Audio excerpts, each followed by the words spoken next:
Pipeattack. From revolting robots to pathetic attempts at innovation, we count 15 of the worst video games of all time. Number 15. Steel Battalion. Heavy armor. Mechs are cool. Everyone knows that. And the original Steel Battalion was especially cool with the gigantic controller that gave you the extra level of immersion that simply couldn't be beat at the time. However, for some reason the developers thought that using the Kinect would get you close enough to the level of immersion of the original title. Not only was the Kinect integration horrible, the gameplay and story was also a pile of absolute shit. Number 14. Sonic the Hedgehog Sonic 06. Now, this isn't the absolute worst game in the world, but it comes damn close, especially when you take into account the game was made by Sega and not some random doofus in his basement somewhere. Loads of glitches are included in this game. There's also bad gameplay, and the plot makes 50 Shades of Grey look like a literary masterpiece. This was also the beginning of the end for Sonic, as the majority of the games released after this were poorly thought out blue spiky turds. Number 13. Bomberman Acts 0.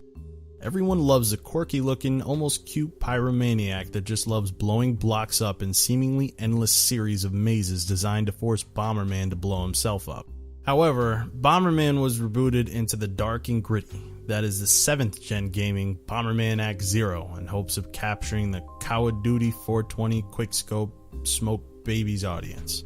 And of course this didn't work at all, and on top of this it had some really awful gameplay thanks to horrifically bad collision detection and intensely monotonous gameplay that gets old quicker than it takes to place the disc into the disk drive. Number 12. Aquaman Battle for Atlantis. Everyone's favorite superhero, right? No, not Batman. No, not Iron Man. Come on now. Everyone loves Aquaman the most, right? The problem with making an Aquaman game is that you almost have to have it underwater. And really, who actually enjoys underwater levels? But that's not all.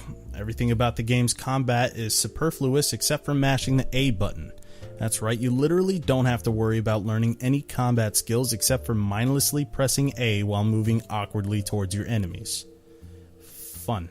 Number 11. Bubsy 3D. Everyone's favorite platforming... What animal is Bubsy again? It looks kind of like a fox got real close with a tiger while taking copious amounts of crack. Character design aside, this game attempted to ride the success of Super Mario 64 and failed in a rather spectacular fashion. The controls are deplorable, and the graphics are bad even for the time, and the entire game just feels like a Chinese ripoff of the game that nobody knew existed in the first place. Number 10. Zelda, the Wand of Gamilon. Both of these CDI titles are well known for being laughably bad, with graphics that somehow managed to look worse than Pong on an aesthetic level despite being released decades later. Not only that, but the gameplay is so simple and poorly executed that you're more likely to have fun by yourself in a library full of books in a language that you can't read. At the very least, these games have produced comically bad images for the internet to exploit. My boy. Number 9. Doctor Who, Return to Earth. Now, I like Doctor Who as much as the next guy, but that doesn't mean I'll slurp up any old shovelware product related to a title that I like. The Wii has some seriously bad games on it, thanks to it being so massively popular, and the Return of Earth is easily the worst of the bunch. The gameplay for this game is somehow worse than the 5th gen graphics it shows off, with terrible camera controls and being unable to see the enemies when you really need to be plaguing the experience. That is even bad on a conceptual level. Number 8. Limbo of the Lost. This game has so many things wrong with it, I don't even know where to start. The trippy and uncanny looking sculptures would be too weird even for Salvador Dali, the creator of LSD Dream Simulator. Not only are the graphics bizarre and unlikable, a vast majority of the assets and story have been directly ripped off a wide variety of sources, including World of Warcraft and Pirates of the Caribbean. All of this might have been ignorable if the puzzles were any good, but of course they're everything you hate about point and click and more. Number 7. Pac-Man 2600. Everyone and their mother quite literally knows about Pac-Man, but when people think of the cheese wheel, they tend to think of the arcade version. However, Pac-Man for the 2600 exists and it was appalling. Pac-Man is all about the maze, everyone knows that, but somehow Atari managed to screw up one of the most iconic mazes known to humans, even back then. Get this, Atari was so convinced that this knockoff version of Pac-Man would be a massive success that they produced 12 million units of this aberration, which is actually more than the amount of Atari 2600 units sold at the time. I'm no business consultant, but I'm pretty sure anyone can recognize just how stupid of a decision this is. Number 6. Eminem's Kart Racing.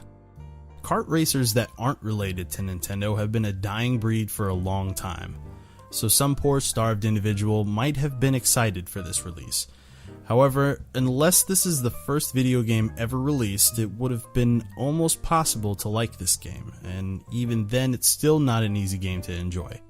The racing feels like driving through molasses and Vaseline, with no real tight controls or skill involved unless one considers luck to be a skill.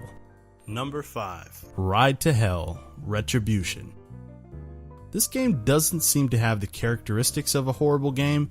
The graphics are acceptable, the gameplay doesn't really appear to be ripped off of anything, and it was released on major consoles. However, this quickly falls apart once a person attempts to actually play the game, as glitches are more frequent than not, and the story reads like a 13-year-old boy's half-assed fantasy.